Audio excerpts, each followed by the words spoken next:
Hey there, I'm Frank, and I build things for the web, and I like to read. So what I want to show you today is a combination of those two passions of mine in one little project. I really like using Obsidian Notes for my note-taking, and I'm learning how to connect my knowledge through its graph-based approach. And I also maintain a personal website with a library. I've typically housed that in a Google Sheet that publishes a static site that you can search. I'll put the link in the description. But I want to connect those two things together. So I've created this proof of concept that lets me have a SvelteKit site with an Obsidian vault within it. And by taking notes within that Obsidian vault, we can then move items into specific folders in our vault and publish them. So let me show you what that looks like. All right, so I'm sharing my MacBook here, and this is the demo site. I've left the styling really sparse right now because I want to just focus on the functionality. As you can see, we have some books and we have some posts. In these posts, I've exposed the metadata, and if I go back to the posts page, I have a landing page where they're all listed individually. They link to other items, so this links to a book, and this links to that other post. And I'll show you that what I've had to do is handle the way that Obsidian does internal links and parse those correctly. And then if we go back to the book section, you can see I'm getting the covers of those books. And whenever you go in, there's a bit more styling because I was interested in how the book thing would work. You can see the metadata is actually formatted here. We've got the cover and then all of my notes. So I like to put the citation, the big ideas, my thoughts on it. It's not really a review. And then my totalized rough notes. So that's all collected in here. So if I switch over to my Obsidian notebook, and this is the demo that just has the bare bones of what we need here. You can see I have a folder. Let me actually make this a little bit bigger. You can see I have a folder here for books, a folder for posts, and then one loose note here. I have a template for each of those, posts and book. And then I have an underscore assets folder. You can set up an assets folder in your Obsidian notebook so that whenever you paste in an image, it knows where to look. And this is it. So I'll show you what a book looks like. So this is Philosophy of Software Design. These are all my notes. And then all of that stuff, including the cover image, is held in the metadata. If I switch over now to the code, if I collapse all of these, this is a typical SvelteKit project. You can see I've already built the site, so there's an output directory here. It's .svelte-kit, all my node modules. Then the source is the interesting thing. I have my vault right here, just in my source. And that allows me to import stuff and treat it as a content at build time. So that's why I needed to put it in source. I am looking for ways to have those in separate repositories even, or at the very least in separate folders so I can have my source and my vault separated. But if you have any ideas on that, feel free to comment below. I like to put all of the things I use in the site, including components, in a lib folder. There's some nice things that SvelteKit allows you to do a $lib on imports if you use a lib folder. You can see I have my basic header in here, but the interesting thing is the routes, and I have a home page, a layout that isn't used by all of the pages below it. So this just puts a little bit of padding on the page, nothing major, and just puts my header on all the pages.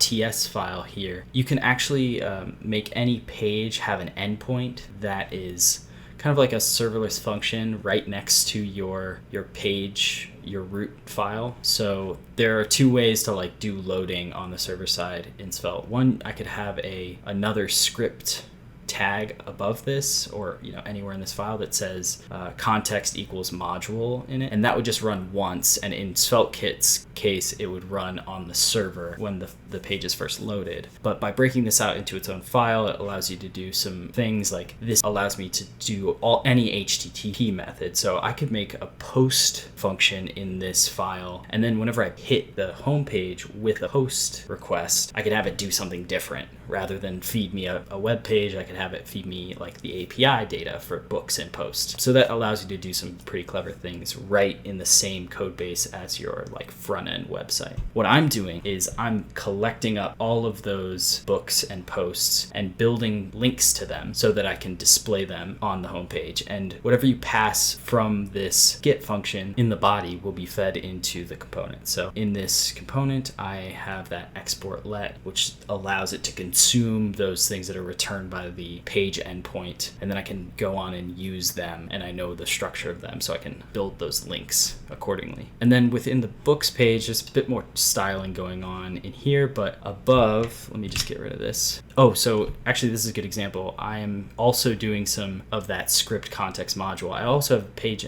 endpoint for this, but I'm doing some stuff on first load here as well. So this is how I'm importing the cover image, because as you saw in the Obsidian notebook, I only have Final Slug with the file extension for those. So I need to import those. Otherwise, the assets won't at build time get into the page. This is actually the trickiest part that I've run into. I'd love for these assets to just be in the static directory, but I couldn't figure out a way to, at build time, just copy my assets directory into my static directory. So if anyone knows Vite really well, I'm looking for a way to just get the assets into the static directory at build time so that I can just reference images with like a slash assets or slash book covers, for example. As of right now, I'm doing a dynamic import using Vite and then passing it in. This works the same way as that index page endpoint I had shown you before. Whatever you pass in this case it's props, but if you use a page endpoint in a separate file, it has to be within the body key value. Gets passed into client side. So all of these can get pulled in. Then I am filtering out the title and the cover image so that I can display everything except those in those styled key value pairs at the top of the page. And that's about it. So I want to walk through what taking notes in this feels like, because I think that's what has got me excited about it. It does feel a little tedious still, but what is promising to me is that this allows me to continue to take loose notes the way that Obsidian likes and the way that still feels powerful and at my hands, and then promote that content into published thought or published reviews of books, for example. So here's a private thought. This isn't appearing on the site that we just looked at, but I can promote it to a published thought by running a command that I just, how did I do that? Did I make that? I want to insert a template, make this a post. So I think I broke my keyboard shortcut here, but you can set a hotkey for applying any templates. So what I just did is insert that template text, which is just the metadata for a post. And now I can, my template actually already has this in it. So I was lucky there, but normally I'd have to edit the title. And you might notice over here, as of right now, I have to refer to posts and books whenever they're published by their slug. And that makes things a little bit easier as far as on the code side, generating pages. It's a lot easier if the thing that I'm generating is a slug already, and then I'm pulling in the title as metadata. Normally, whenever I'm taking notes in Obsidian, I like to have the titles of my notes be sentence flow, like phrases, because then when I'm writing, I can actually use it in a sentence, have a full thought. But this is one compromise I had to make here. So next thing I'll do is now say, retitle this to a formerly private-ish thought. And now I'm gonna make this the slug. So we're gonna call this formerly private-ish thought. And it was published, is that today? Oh yeah, I have it set up to, this is cool. I have it set up to take the date and the time. So that is accurate, it is late. And now this should just work. Ideally. So if, let's just check out the site, only have the 2 posts, but whenever I pull this into my posts folder, it should, let's see, is that correct? Did I miss something? Oh, I know what I'm doing. Right, that's because I am not running the dev server. So whenever you publish by dragging it into the folder, you can see it live as long as you're looking at the dev server.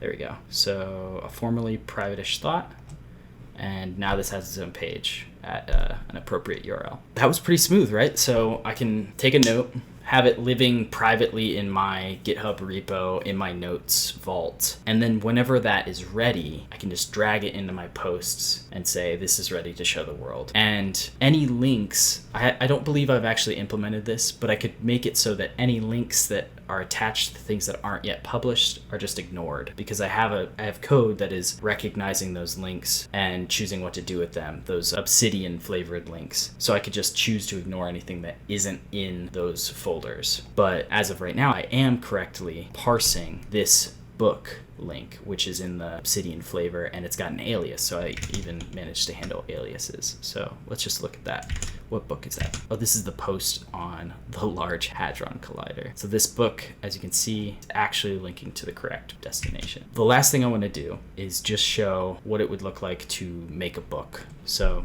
let's make a new book. What book was I interested in? Oh, I have this Atomic Habits, which is the first book I read whenever I bought my Kindle, because this is a new way of taking notes that I was really excited about. I could take notes with my Kindle, dump them into this file in Obsidian, rough notes, and then format them, and then take my own thoughts on them. And then eventually, those big ideas that I really liked out of quotes, I can make them into their own full ideas elsewhere. So I really like this workflow, but I'm just going to use this as an example. So let's steal this content, and we will make a new thing called, I'm not going to put it in books yet. So this will be called Atomic Habits, and I'll just refer to it in sentence case until it's time to publish it, and then I can transfer it over to a slug. So this is that. I think I don't parse tags right now. You'd have to do that on your own. So I could be taking notes, polishing this up, getting it ready to display to the world. And then whenever I'm ready, I'm going to just insert that template. I already have all of that content, but if I wanted to start a fresh one, I could also just include that. And I was already using Atomic Habits for this, so I can now rename this Atomic Habits, which is by James Clear. It was published in 2018. I think the version I read was also 2018. It was digital. And let's call this Atomic Habits. I'll go fetch a cover of it real quick.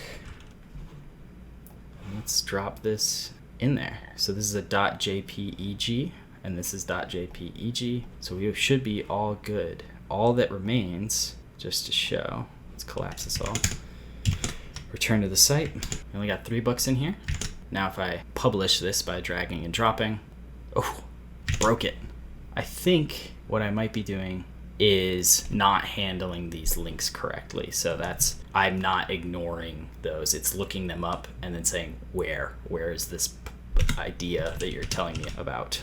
I want to keep like 2 of them, so let's just convert them from links to ideas in their own right. And this should just fix that problem. Cool, so now we have Atomic Habits published. And that means that if I was writing another post and somehow this is connected to, and I can refer to it as Atomic Habits, and I can alias it as Atomic Habits. That's a little tedious to me, but it's something that can be optimized later. That doesn't slow me down in my note taking, and if I happen to publish a blog post that's like that, it's not gonna kill me. That's totally fine. So now if I go over to here, I got links. Nice. Okay, so that's been a tour of my Obsidian and SvelteKit demo. I will publish the source code for this little site on my GitHub and post a link to a Netlify demo site in the description as well. So comment if you have any ideas for how to make this better, if it sparks any excitement for you about note taking. I know I'm still working on getting my habits of literature notes especially down, and those like longer term notes where you consolidate your fleeting notes. I'm still working on that. So love to hear what you have to say about that. Thanks.